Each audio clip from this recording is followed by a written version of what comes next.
whenever you want. Okay, I'm going to start by giving maybe an introduction. My name is Charles. I'm from Brazil. This is my about third week in the company. I'm working on Care.com's provider network project, which is a microservices architecture with the microservices written in Go. And in my previous job, which kind of gave me the idea to have something like this talk, I started out in a team of 4 engineers making the transition to working with Go. And then as other people got rid of the other projects, the team started growing. So then to the end, there were like 12 engineers plus me, plus a PO. So I got to make my own learning on the language. And then I got to see several other people come in from other languages. And then this talk is about the problem that I feel basically everybody who came in to work with Golang had. And even in my team right now, when I came in, they weren't doing unit tests. They only had integration tests because you have to build software a certain way in Go. Go is very opinionated. So therefore, it doesn't provide you with, let's say, cheating mechanisms. You have to build software in a way that you are able to mock afterwards. So the hope is that you're gonna see all this and think, well, this was too simple. And then if it is too simple, that means you're ready to do production quality code in Go, right? Nice. Nice. Simple is good. Yes. So in a new programming language, I'm going to start out with like animals, which is easy to think of. One thing you don't want to do is have code duplicated, right? So you're going to have like your data structure set up in a way that you can share commonalities. So let's have an animal class which has a species, and then we can initialize animal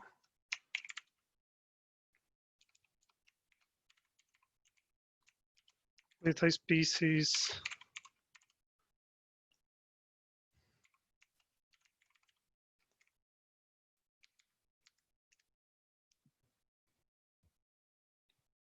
what?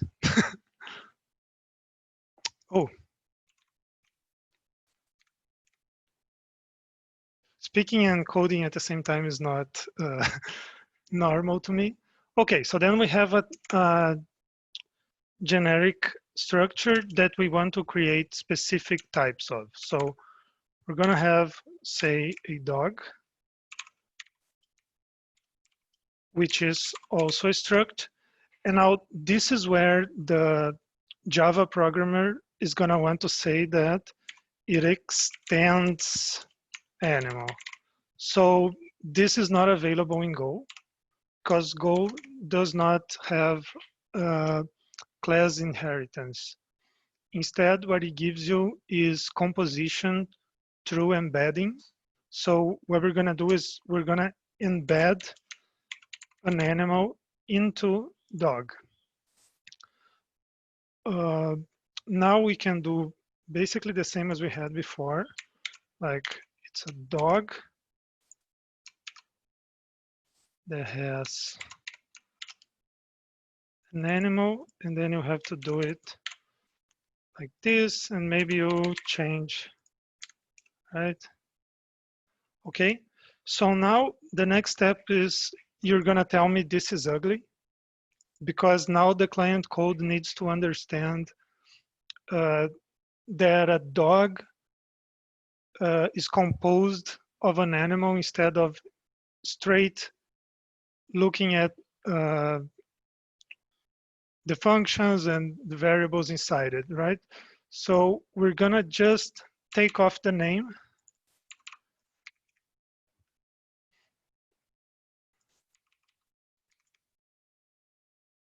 And now you can see that we are quote unquote inheriting everything that an animal has in a dog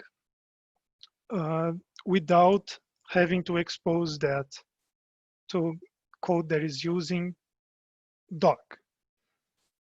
So that gets us to the next problem, is that you're going to want to make a function which is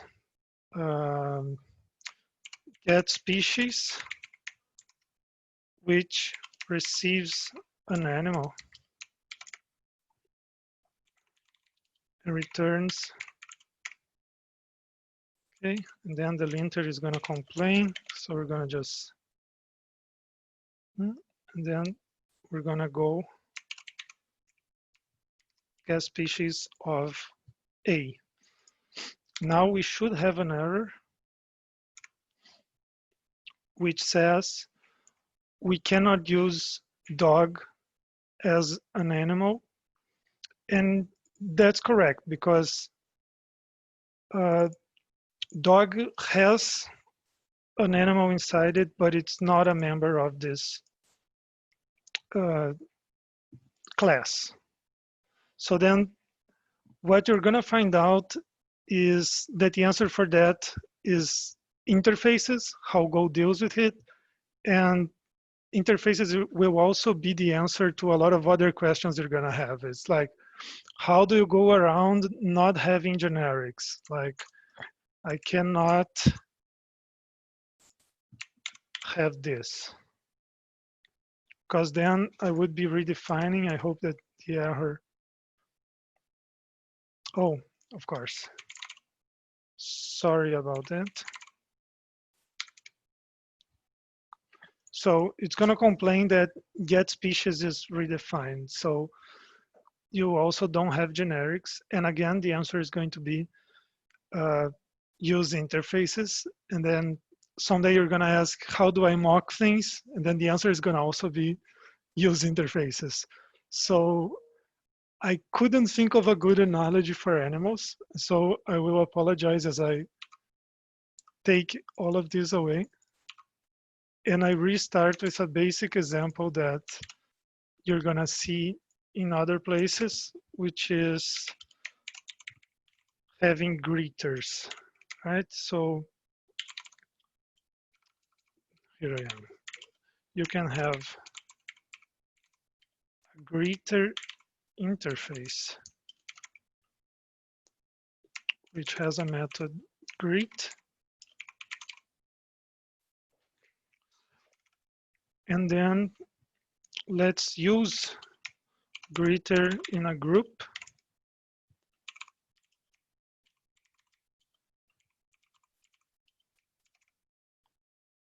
Then group has a bunch of greeters. And then we're going to have a function party,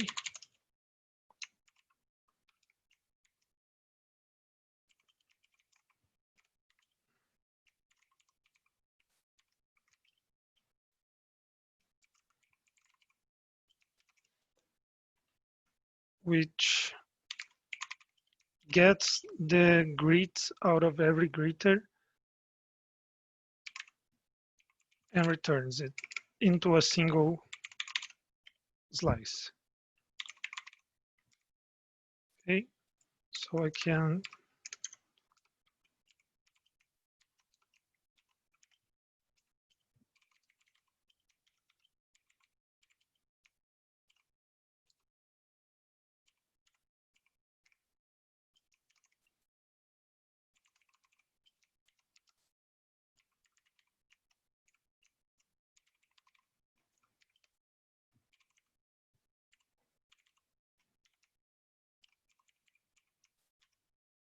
something like this.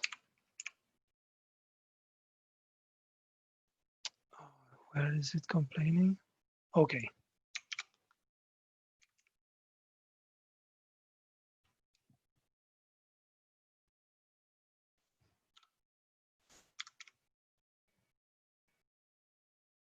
Cool. So now we can initialize a group.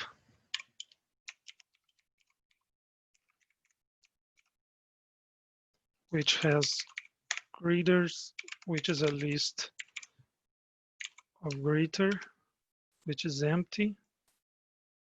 And we're gonna print g.party. Right. So now what we have here is kind of like the last example, except that we are using an interface to allow us to work with a generic type.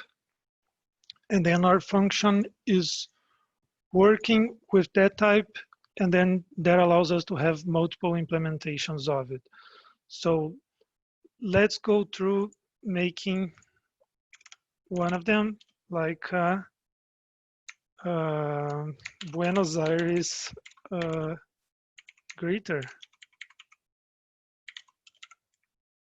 which is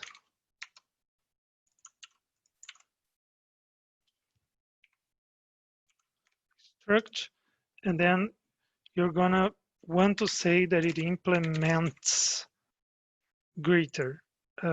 Go doesn't have that because Go is gonna infer that it implements if it follows the same, if it has the same methods with the same signature, then Go infers for you that it implements that interface.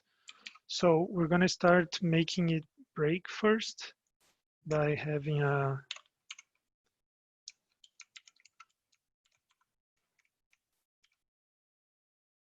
so when we use BG as a greeter, we're gonna have an error saying that it does not implement greeter. So for us to implement greeter, we need not to explicitly say it, but to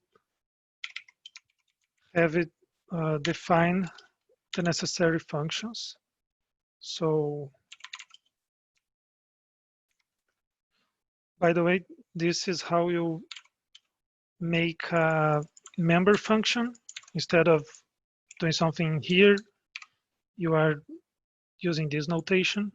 So if I just have the same name and the same signature, I can return hola, ¿qué tal? Right? Something like this. And now our greeter should be good to go. So it infers that Buenos Aires greeter is a greeter. And then you can see that this is going to allow me to make another type of greeter, like a Porto Alegre greeter. And this one is going to say, e aí, beleza? So when I make a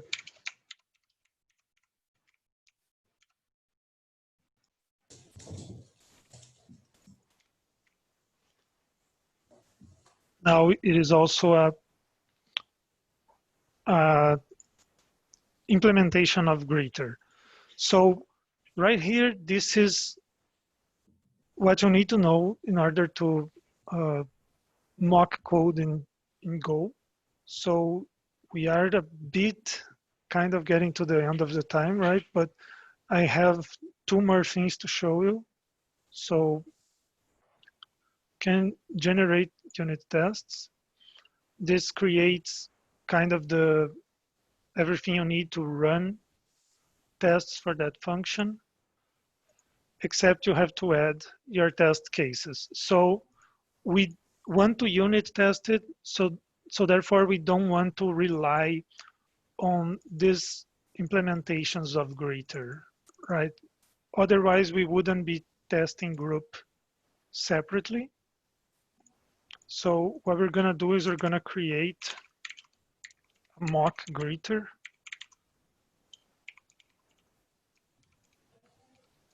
And again, for it to be a type greeter, we're gonna need an implementation of this function.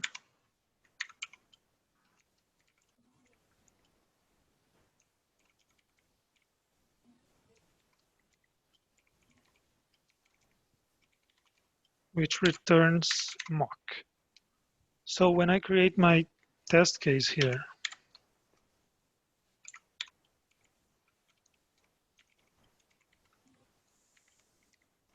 you can see that needs a name for the test, needs a group, and then it wants the expected result. So I'm gonna make a group which receives a list of greeter which has a mock greeter, and then I'm gonna expect an empty list of strings so the tests fail. Right? Now, if I add the right string, tests pass. So, believe it or not, this has been a problem for my team, and you would probably not believe how much time it took me to understand properly the reasons why you need to do things like this in Go. But if you can do it, if you can use this as an introduction and then you practice and you know how to do these steps, you're going to be able to work with Go better than my team has been when we were learning, okay? And I would like to finish by maybe showing you dependency injection, which would be, I would say, the last step of the last part of the puzzle, right? So let's just create a supergroup, which is type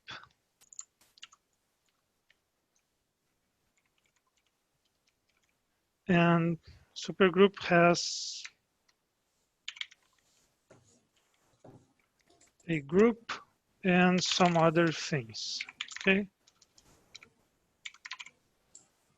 Now, let's ignore this part and say that I am the client code in initializing a supergroup.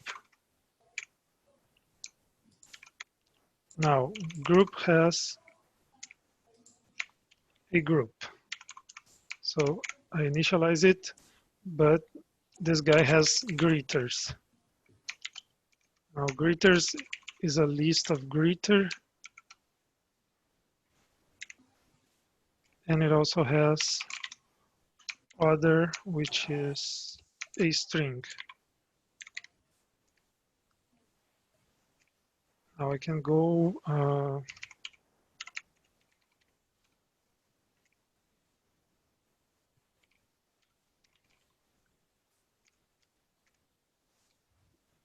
okay, this compiles, but now you have the problem that my client code has to know the exact structure of how supergroup works, and also has to know how a group works, which it might not even need to know it, right?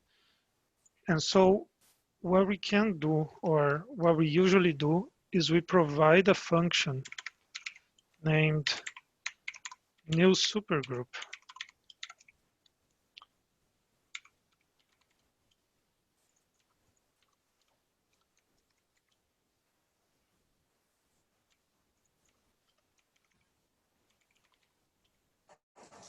Which returns all this.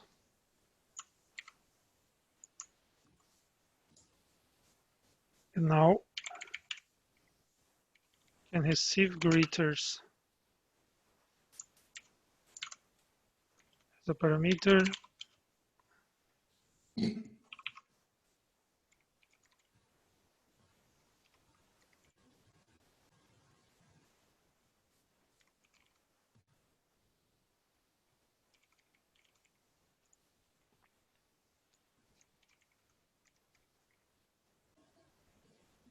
Now I can just use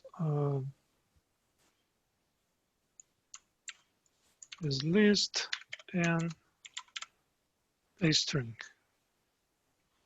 Now, Nice. with this design, you are isolating the internal structure of supergroup away from the client code, and client code is working with an interface instead of specific structures. So this is going to allow the client code to evolve their own structures in the way that they want. They can come here in Buenos Aires and give it some variable, and could also add new functions to it, and it would still be a greeter because it still follows the interface. And the same way that the, let's say, provider code is able to change however this internal structure works. And as long as new supergroup continues having the same signature, you don't have to change the other side. So you have less coupled code, less flimsy code, let's say, because you have isolated things through interfaces. And I think that's it. I'm going to thank you for your time and ask if you have any questions. Thanks a lot. Really impressive language. I have one question regarding the generation of this boilerplate code to do testing. Is that bundled within the language itself, or is something that you install on your environment?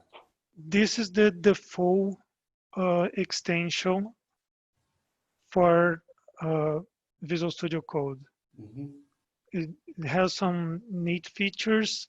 Some don't work correctly, but it's getting there. I think one of the best is the generate unit tests. You end up with a code base that has a bunch of unit tests,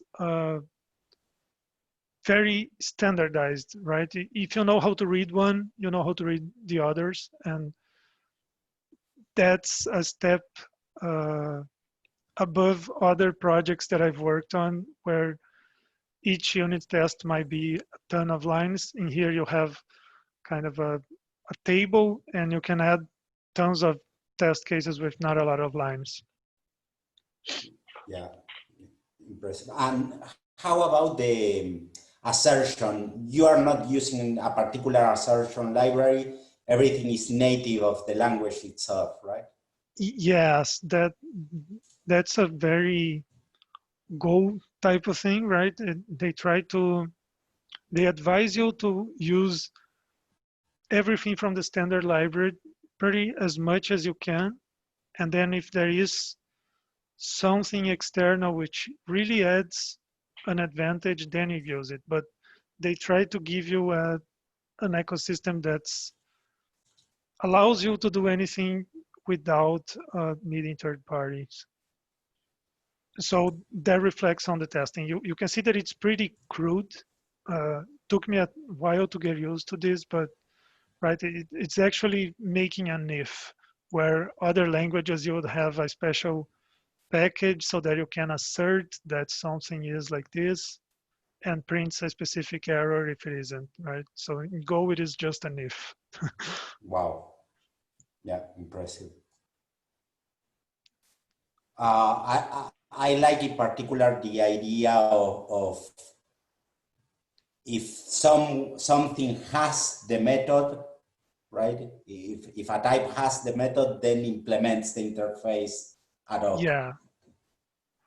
Yeah, I think that allows you to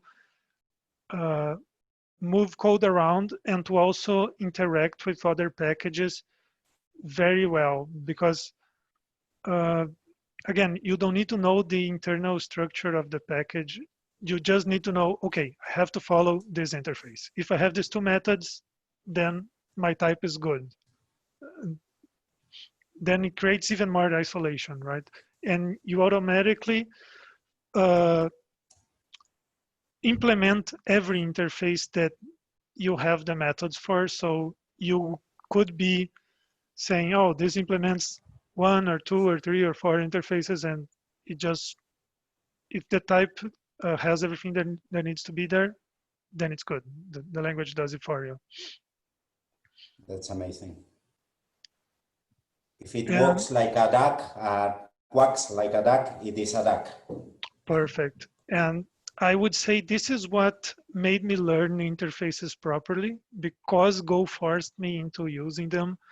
I finally understood what you gain by it, because I worked on two Java projects, and the impression I got learning from just the experience, I'm not an academic guy, as you said, I'm kind of like you.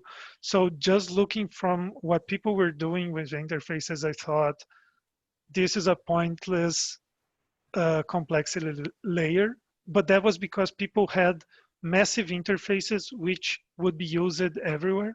And so there's no point in an interface at that point. You might as well just use the struct.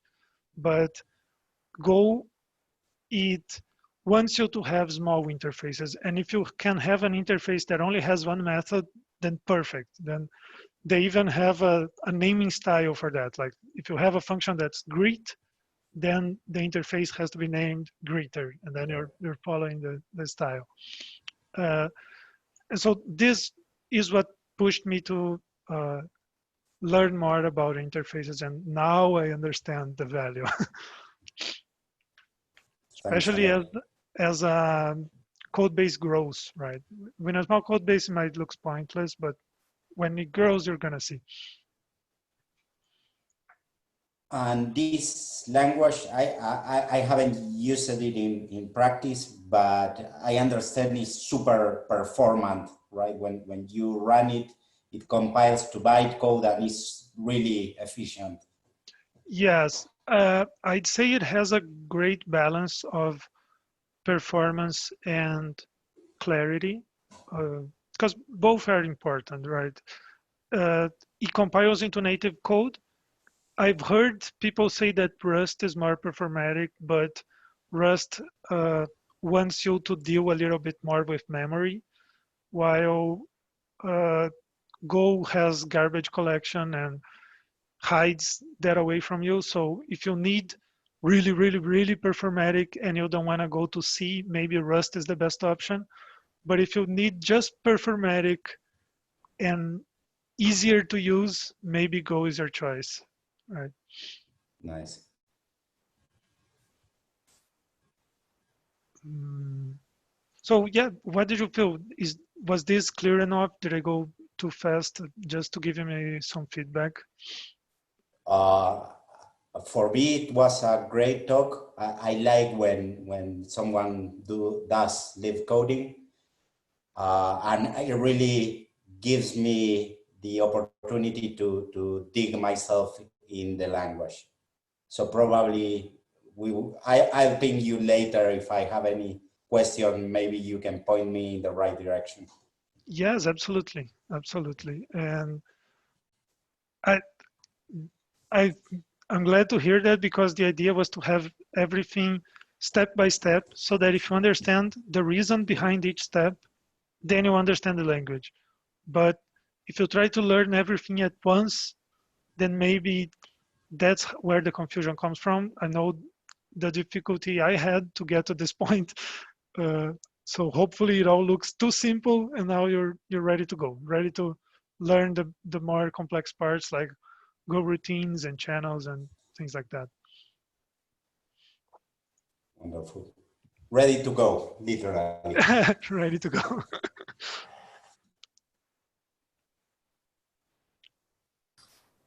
Thank you, Charles. Thank you. Thanks a lot, man. All right, see you in the next lightning talk then. See ya. Thanks a lot, man.